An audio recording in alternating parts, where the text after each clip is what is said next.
যে অন্তত আমরা তো আশা করতেছি যে মিনিমাম 5-6 লক্ষ মানুষের সমাগম সেখানে হবে।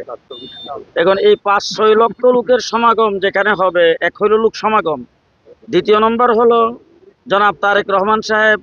17 বছর পরে তিনি বাংলাদেশে আগমনের পরে ওনার যে সম্বর্ধনা হয়েছে, আর যে সমস্ত মানুষ সম্বর্ধনায় যাইতে পারে নাই দল মত নির্বিশেষে, ওনার প্রতি যে আগ্রহ মানুষের, তো এই আগ্রহর লোকটা যে এখানে আগমন করবেন তার জন্য প্রস্তুতিটাও ঠিক এমনই নিতে হবে। এই জন্য আমরা আমাদের শ্যামল ভাইয়ের নেতৃত্বে আমরা দলমত নির্বিশেষে